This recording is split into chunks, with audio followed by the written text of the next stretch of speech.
हाँ जी साथियों, आज बात करते हैं राजस्थान जीके में, राजस्थान कला और संस्कृति में जो हमारे संस्कार आते हैं, रीति रिवाज जो है हमारे, उस पर बात करेंगे।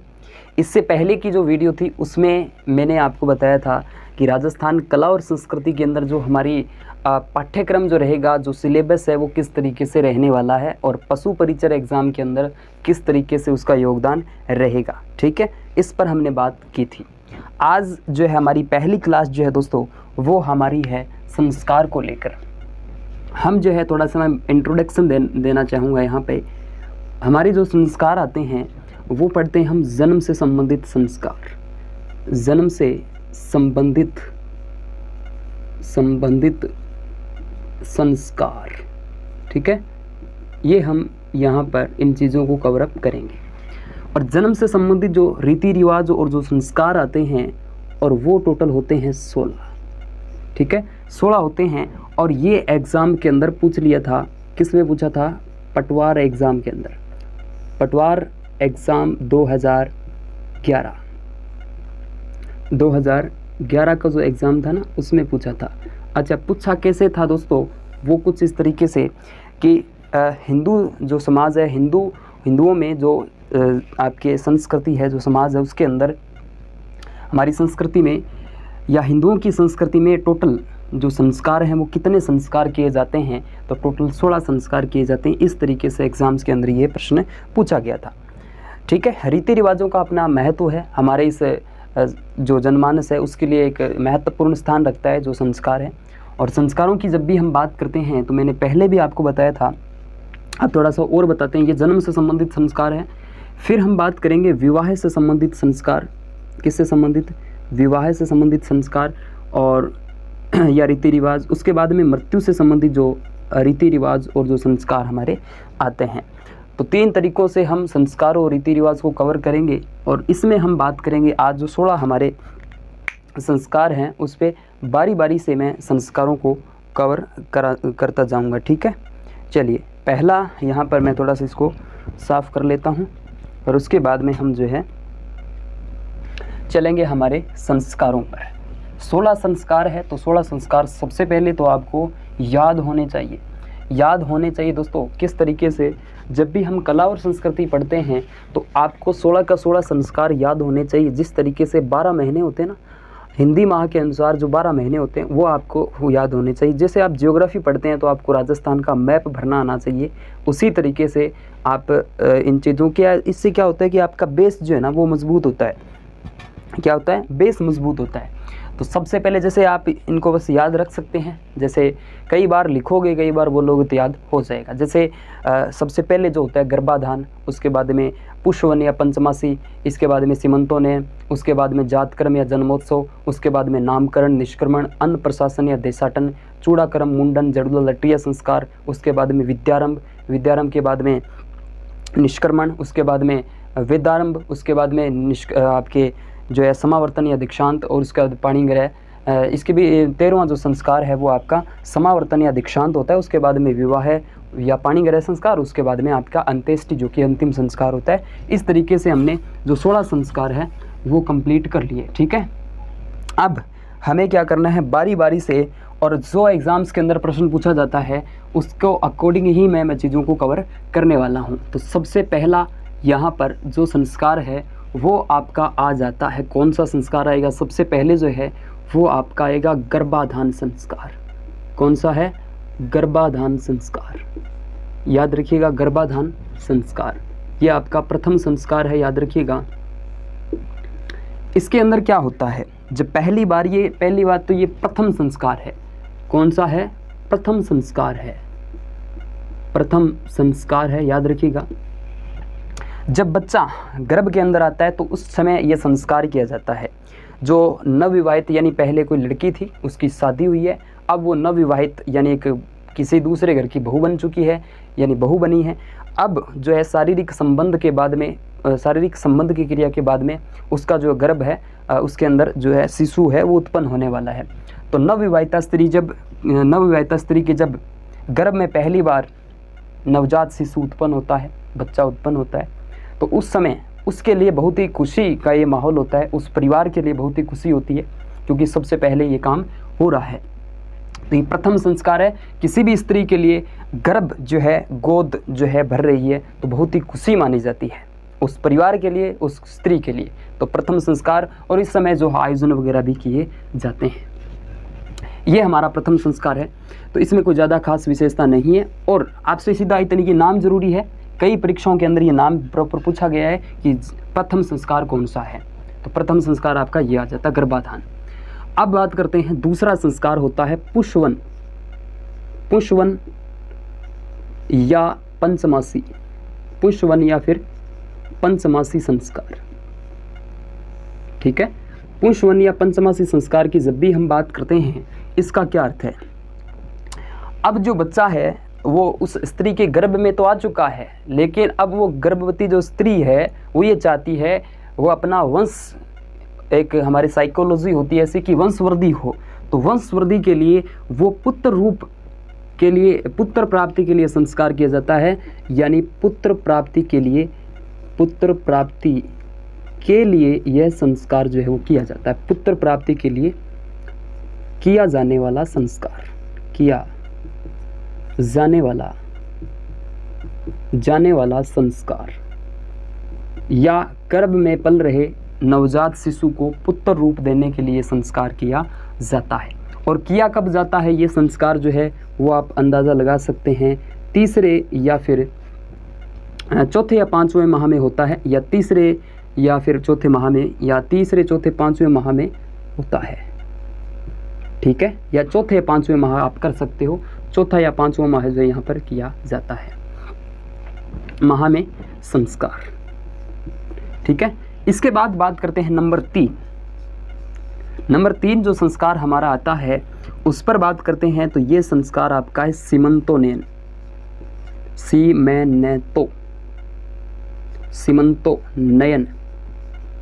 सीमंतोनयन संस्कार। और सीमंतोनयन जो संस्कार आपका है वो हमारा तीसरा संस्कार है। ध्यान देना, तीसरा संस्कार है। इस सीमंतोनयन का जो अर्थ होता है वो अर्थ क्या होता है? वो होता है सौभाग्य संपन्न। क्या होता है? सौभाग्य संपन्न। ध्यान देना, सौभाग्य संपन्न होता है। अब ये संस्कार जो है वो क्यों किया जाता है? कारण क्या है इसका? करने का कारण क्या होता है? ये संस्कार लगभग मान के चलिएगा 7वें या 8वें माह में किया जाता है। 7वें या 8वें माह में, 7वें 8वें माह में किया जाता है। इन बातों को आप हूबहू नोट भी कर सकते हैं, लिख भी सकते हैं। ठीक है, बाकी नोट्स मतलब आपको टेलीग्राम चैनल पे मिल जाएंगे, तो कोई दिक्कत वाली बात नहीं है। देखिएगा, सौभाग्य, सीमंतोनयन का अर्थ होता है सौभाग्य संपन्न। ठीक है, सौभाग्य संपन्न 7वें 8वें माह में किया जाता है। ये संस्कार किया क्यों जाता है? जो स्त्री है उसको अमंगलकारी शक्तियों से बचाने के लिए। यानी मैं लिख सकता हूँ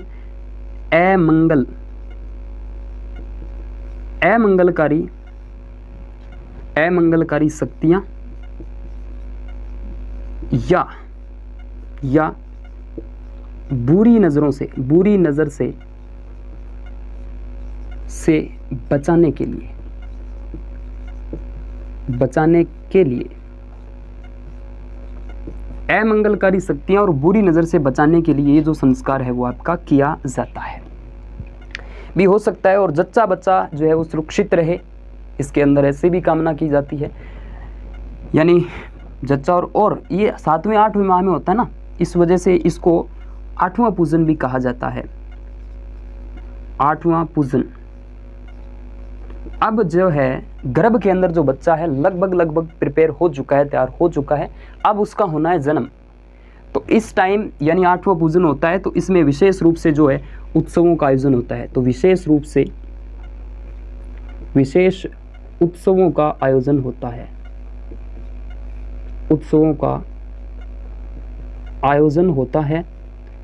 और अगर जो स्त्री है जो गर्भवती स्त्री है, यदि वो अपने घर यानी ससुराल है, तो जो है उसके पीहर से आएंगे, वहाँ अनेक प्रकार के उत्सव होंगे। उसके पीहर से उसके लिए जो है मिठाइयाँ वगैरह है, आभूषण हैं, ठीक है, वो आते हैं और उनको कुछ देते हैं। ठीक है, और यदि क्या हो, यदि वो पीहर में है तो उसके ससुराल वाले वहाँ पर जाएंगे और उसके लिए कुछ काम करते हैं।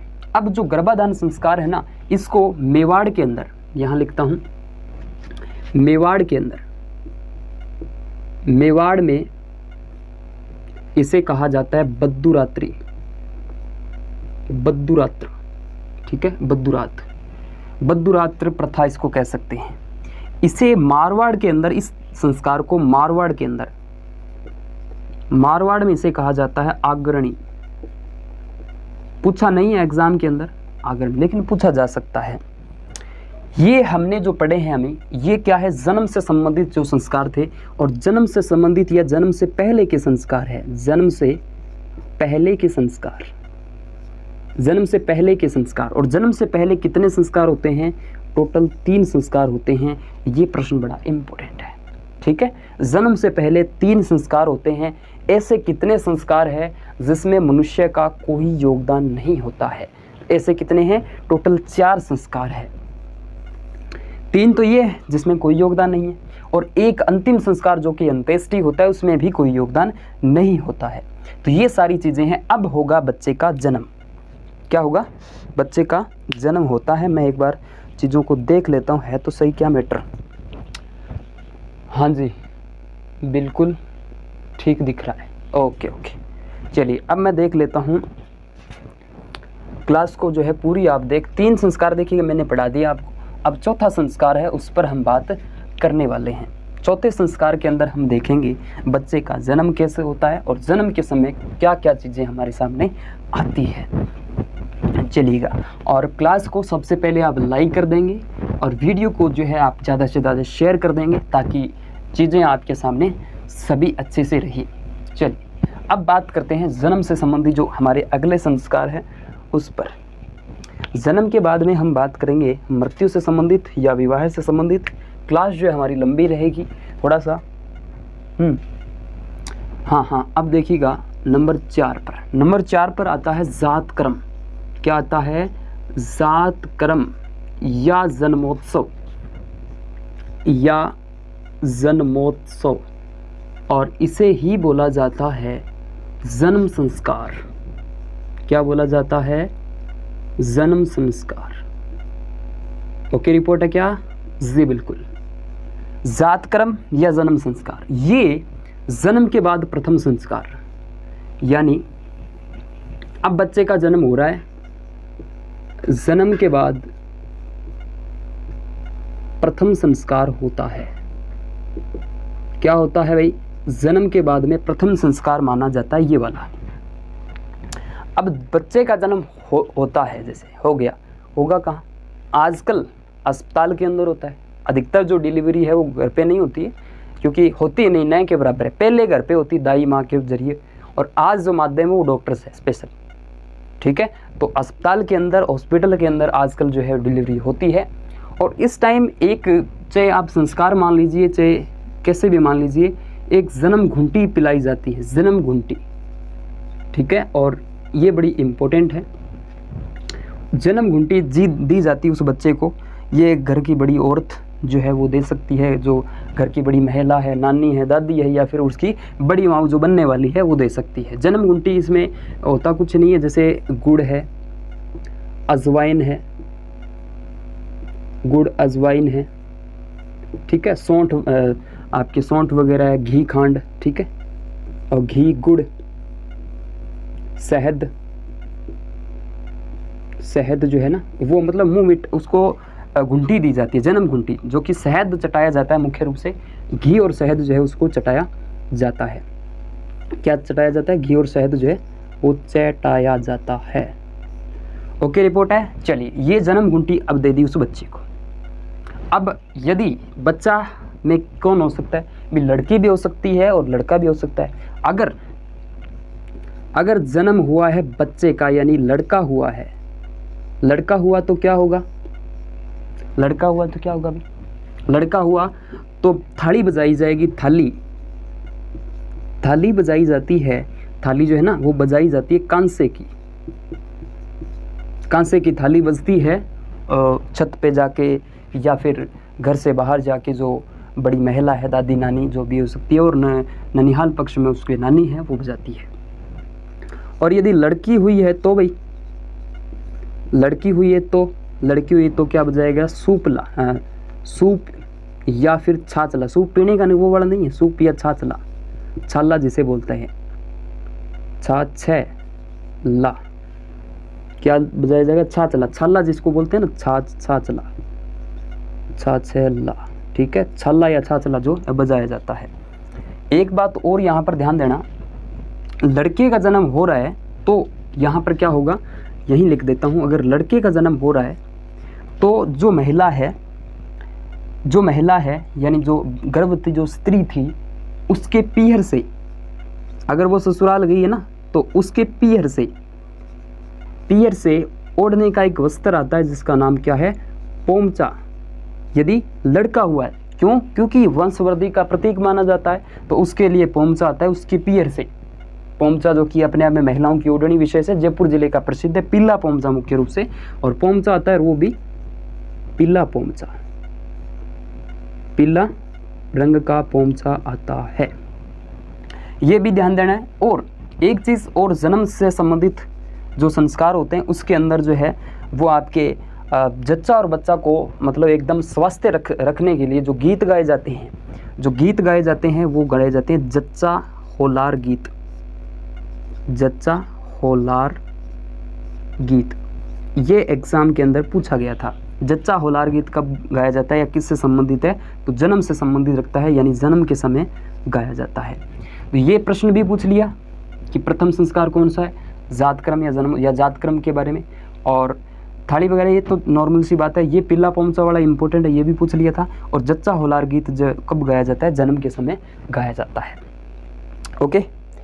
और पहला जब स्त्री है, अब देखिए एक प्रश्न और बनता है, कोथला क्या है? आगे भी बता दूंगा। कोथले के बारे में जब भी हम बात करते हैं, कोथला क्या है? जब पहली बार स्त्री जो है उसका प्रसव होता है, प्रसव यानी जो पहली बार बच्चे को जन्म दिया, उस टाइम उसके पीहर से क्या आता है? वस्त्र आभूषण आते हैं। उसके जो पीहर से उसके वस्त्र और आभूषण आते हैं, और उसके सगे संबंधियों को भेंट दिया जाता है। उसको हम क्या कहते हैं? कोथला कहते हैं। तो ये बात भी आप ध्यान देना। और ये आया था RS 2000 शायद 11 का प्रश्न था, पता नहीं 1994 में, इस तरीके से एक बार प्रश्न आया था। बाकी आगे भी मैं बात कर लूँगा, ठीक है। इसके बाद हम बात करेंगे अगले हमारे जातक्रम, जन्मोत्सव, या अब बात करते हैं नामकरण की। किसका कौन सा संस्कार आएगा? अब नामकरण के अंदर देखेंगे हम, नामकरण के अंदर हम देखते हैं क्या कुछ होता है। हाँ, नामकरण कौन सा संस्कार? चौथा और पांचवा, नामकरण, ठीक है। नामकरण के अंदर देखिएगा, पंडित जी के द्वारा जो है वो नाम रखा जाता है। नाम जो है वो मनुस्मृति के अनुसार भी रखा जा सकता है और उसके अकॉर्डिंग ही रखा जाता है। नामकरण संस्कार के अंदर ज़्यादा नहीं है, बच्चे का बस नाम रखा जाता है, इसमें कोई दो राय नहीं। आप सब जानते हैं आजकल के जो है, जैसे रिश्ता पक्का हो जाता है, उसके बाद में फ़ोन पे जैसे बातचीत होती रहती है, उस टाइम ही बच्चे का नाम जो है रख लिया जाता है। अगर लड़की होगी तो और कुछ, अगर लड़की होगी तो प्रगति रखेंगे, और लड़का होगा तो मन्नू चन्नू कुछ भी रख सकते हैं। तो नामकरण संस्कार में कोई दिक्कत नहीं है। पंडित जी के द्वारा जो शुभ सा नाम है वो रखा जाता है, सगे संबंधियों, नाना नानी उनकी मौजूदगी में। उसके बाद छठा संस्कार है निष्क्रमण। कौन सा है? निष्क्रमण संस्कार। कौन सा संस्कार है मेरे दोस्त? निष्क्रमण संस्कार। और निष्क्रमण संस्कार के अंदर हम देखते हैं, निष्क्रमण का अर्थ होता है निकालना। क्या निकालना? बच्चे को, ध्यान से देखना, बच्चे को पहली बार घर से बाहर निकाला जाता है। क्यों निकाला जाता है भाई? बाहर निकाला जाता है। क्यों? उसको करवाए जाएंगे अब चंद्र दर्शन, चंद्र व सूर्य दर्शन के लिए। चंद्र व सूर्य दर्शन के लिए कब? निष्क्रमण जो संस्कार है वो लगभग 3 या 4 माह का जब बच्चा हो जाता है, उस टाइम जो है बच्चे को बाहर निकाला जाता है। उसके बाद में नामकरण, निष्क्रमण, अन्न प्रशासन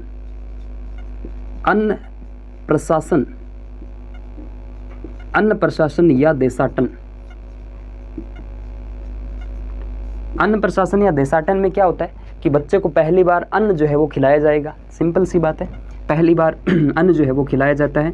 तो कब खिलाया जाएगा? लगभग बच्चा जो है वो आपके हो जाएगा लगभग 1 से 2 वर्ष का या 3 से 4 वर्ष का, 3 से 4 वर्ष का होता है, तब उसे पहली बार जो है वो अन्न जो है वो खिलाया जाता है। ओके, तो ये चीज़ें आपके सामने आ जाती है, इसमें कोई दिक्कत वाली बात आपके लिए नहीं है। हाँ, पहली बार सूर्य चंद्र दर्शन और 5 या 6 वर्ष का हो जाता है तब ठीक है, पहली बार जो है अन्न खिलाया जाता है। तो यहाँ आपको 5 या 6 वर्ष करना पड़ेगा, 5 या 6 वर्ष का होता है, उस टाइम जो है पहली बार उसको अन्न जो है वो खिलाया जाएगा, याद करना। उसके बाद अन्न प्रशासन या देशाटन। अब बात करते हैं चूड़ाकर्म या मुंडन। चूड़ाकर्म, मुंडन, मुंडन, जड़ूला, जड़ूला, लटरिया संस्कार इसको ही कहा जाता है, जड़ूला या लटरिया संस्कार, लटरिया संस्कार, याद रखिएगा। चूड़ाकर्म, मुंडन, जड़ूला, लटरिया संस्कार एक ही नाम है, इसके ही उपनाम हैं। जैसे लगभग बच्चा जो है वो 6 से 7 वर्ष का होता है, 6 से 7 वर्ष का होता है, तब पहली बार उसके अपने कुल देवी देवता के बाल यानी केस जो है उतारे जाते हैं। कुल देवी देवता, कुल देवी या देवता के यहाँ पहली बार बाल उतारे जाते हैं। ठीक है, उतारे जाते हैं, आप नोट कर लेना चाहिए। पहली बार जो है अपने कुल देवी देवता के बाल जो है हमारे जो है क्षेत्रपाल जी महाराज हमारे आते हैं, यहाँ से बाल जो है उतारे जाते हैं। तो अपने अपने अकॉर्डिंग जो है देवता के अनुसार जो है बाल उतारे, ये नाम जो है पेपर में पूछा जा चुका है बाकायदा, ये प्रश्न जो है वो अपने कुल देवी देवता के यहाँ पर जैसे नागणेची माता, अलग अलग देवताओं के अनुसार जो है बाल उतारे जाते हैं। और बाल कब उतारे जाते हैं दोस्तों? तो 1 से 3 वर्ष के बाद जब बच्चा हो जाता है तो उतारे जा सकते हैं। और मैं ये कह सकता हूँ जो बाल उतारने का जो क्रम है वो आपका विषम दिनों के अंदर होता है। विषम वर्ष जो होता है ना, विषम वर्ष, विषम वर्ष उसके अकॉर्डिंग, जैसे कि 1, 3, 5 या 7, ठीक है, इनमें ही बाल उतारे जा सकते हैं। और अन्न प्रशासन जो 5 या 6 वर्ष का बच्चा होता है उस टाइम उसको अन्न खिलाया जाता है। उसके बाद बात करते हैं कर्ण भेदन।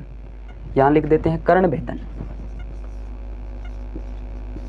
कर्ण भेद, कर्ण भेदन, कर्ण भेदन इसको ही कहते हैं। और इसे हम, इस संस्कार को ही हम कह सकते हैं, इसका कोई और तो नाम नहीं, कर्ण भेदन यानी आप कह सकते 3 से 5 वर्ष का जब बच्चा होता है तो उस टाइम उसके कान बिंथे जाते हैं, कान बिंथे जाते हैं। कान बिंथना कोई ज़रूरी तो नहीं है, लेकिन ऐसा माना जाता है, ऐसा हमारा संस्कार है कि जो है बच्चे में रोग प्रतिरोधक क्षमता जो आगे भविष्य के अंदर वो सही रहती है, रोग प्रतिरोधक क्षमता जो बढ़ती है, रोगों से लड़ने की क्षमता बढ़ती है, तो इस वजह से कर्ण भेदन संस्कार या कान को बिंथा यहाँ पर जाता है। ठीक है, 9वां। और 10वां जो संस्कार है वो आपका आ जाता है विद्यारंभ। अब जो है बच्चे की विद्या जो है वो स्टार्ट हो जाती है, विद्यारंभ संस्कार जो है अब होगा, विद्यारंभ। उसके बाद में और जो हमारे संस्कार है, 10वां संस्कार आपका विद्यारंभ है। थोड़ा सा मैं इसको मिटो देता हूँ, उसके बाद हम बात करते हैं। 10वां संस्कार विद्यारंभ संस्कार। ध्यान देना, इस संस्कार विद्यारंभ यानी पहला जो पहली बार जो है उसको मतलब या तो विद्यालय भेजा जा सकता है या घर पे ही उसको शिक्षा दी जानी, यानी उसकी पढ़ाई अब जो है वो स्टार्ट हो चुकी है, पढ़ाई शुरू, पढ़ाई उसकी शुरू हो चुकी है। विद्या उसको है देनी है, उस पहली शिक्षिका उसकी मम्मी है, उसकी माता है, या उसको विद्यालय या आंगनवाड़ी जहाँ पर भी इसको भेजना है भेज दिया जाता है। तो विद्यारंभ यानी उसकी शिक्षा स्टार्ट हो चुकी है। विद्यारंभ के बाद में हम बात करते हैं विद्यारंभ, उपनयन, यज्ञोपवीत या जनेऊ संस्कार। उपनयन, यज्ञोपवीत या जनेऊ संस्कार। जनेऊ संस्कार, ये ज़्यादातर जो है पुष्करा ब्राह्मणों में होता है, तो ये ब्राह्मणों का संस्कार आपके लिए आ जाता है। ब्राह्मण जो है उसमें अधिकतर होता है, और जो है अलग अलग जैसे जो समाज है उनके अंदर जनेऊ धारण किए जाते हैं। और समय और नियमों में जो बांधने का तरीका है एक मनुष्य को, वो सबसे बढ़िया तरीका जो है उसको जनेऊ धारण जो है वो करवाया जाता है। आजकल तो ऐसे नहीं होते, कई करते भी है, ऐसी कोई दिक्कत बड़ी बात नहीं है। अब बात करते हैं वेदारंभ। यहाँ पे बात की जाएगी वेदारंभ की, वेदारंभ संस्कार। और वेदारंभ जो संस्कार है दोस्तों वो आपका, यानी अब वेदों की शिक्षा लेनी है, वेदों की शिक्षा। जब गुरु के पास गुरुकुल भेजा जाता है बच्चे को, तो उस टाइम यज्ञोपवीत संस्कार जो है वो किया जाता है, क्योंकि अब जनेऊ धारण करवाया जाएगा। और जनेऊ धारण जो है अब वेदों की शिक्षा भी उसको लेनी है, तो वेदों की शिक्षा, तो वेदों की शिक्षा के लिए गुरु के पास भेजा जाएगा। और गुरु के पास कहाँ पर भेजा जाएगा, उस बच्चे को गुरुकुल भेजा जाता है। आजकल ऐसा कुछ नहीं है, तो वेदारंभ संस्कार आपके यही होंगे। उसके बाद 14 नंबर पर वेदारंभ, उपनयन, यज्ञोपवीत, जनेऊ संस्कार, उसके बाद में वेदारंभ। अब बात करते हैं केशांत या गोदना संस्कार। 14 नंबर पर ना केशांत या गोदना संस्कार ही आएगा, बिल्कुल। केशांत या गोदान संस्कार, ठीक है। अब क्या होगा कि जो बच्चा है उसके अब वो लगभग जो है किशोरावस्था, युवावस्था में आ चुका है, वो बाल्यावस्था से, तो इसके लगभग 16 या 17 वर्ष की आयु में उसके जो है पहली बार दाढ़ी मूंछ जो है वो कटवाए जाते हैं। दाढ़ी मूंछ जो है, दाढ़ी मूंछ कटवाना, गुरुकुल के अंदर ही इसके दाढ़ी मूंछ जो है वो कटवा दिए जाते हैं। 15 नंबर पे बात करते हैं हम पाणी ग्रह या विवाह संस्कार। केशांत या गोदना, समावर्तन या, ठीक है, समावर्तन आ जाएगा। एक रह गया शायद, उपनयन, यज्ञोपवीत या जनेऊ संस्कार, समावर्तन या दीक्षांत संस्कार। ये आपका समावर्तन यानी अब शिक्षा जो है समाप्त हो जाती है। समावर्तन, ये शायद एक इसमें गलती है मुझे, मेरे को 12, 13, ये आपका आना चाहिए 9वां, 10वां, 11वां, 12वां, 14वां। अच्छा ठीक है, अभी कोई दिक्कत नहीं, मैं ऐसे ही कर दिया। 16वां संस्कार यहाँ जाएगा। देखो समावर्तन एकदम एक्यूरेट है, समावर्तन या दीक्षांत। समावर्तन या दीक्षांत की जब भी हम बात करते हैं, समावर्तन या दीक्षांत, इसमें क्या होता है कि अब जो बच्चा गुरुकुल के अंदर है उसकी अब शिक्षा जो है वो समाप्त हो चुकी है, अब वो स्नान करना है उसको। और दीक्षांत यानी अब जो है वो गुरु है, शिक्षा उसकी समाप्त हो चुकी है, उसका समय वो है समाप्त हो चुका है। अब जो है बच्चा क्या आ जाएगा, अब सारा काम उसका संस्कार कंप्लीट हो चुके हैं। दीक्षांत यानी अब जो स्नान करने के बाद गुरु को यानी अपने आचार्य को क्या देगा, दक्षिणा देगा, और उसके बाद जो है इसका काम सही है, अब वो अपने घर जा सकता है। उसके बाद में हम बात करते हैं 15 नंबर पे बात करेंगे। 15 नंबर पे आता है पाणी ग्रह। पाणी ग्रह या विवाह संस्कार। पाणी ग्रह या विवाह संस्कार, विवाह करते होता है फेरे लेने, ये विवाह के समय होता है। फेरे यानी एक दूसरे का होना, एक दूसरे का होना यानी पति पत्नी विवाह के समय, आप जानते ही हैं। उसके बाद में अंतिम संस्कार है अंत्येष्टि। ठीक है, अंत्येष्टि जो है ये अंतिम संस्कार है, 16वां संस्कार है। ये मोक्ष प्राप्ति के लिए किया जाता है, यानी गति के लिए, और मृत्यु के समय ये किया जाता है मोक्ष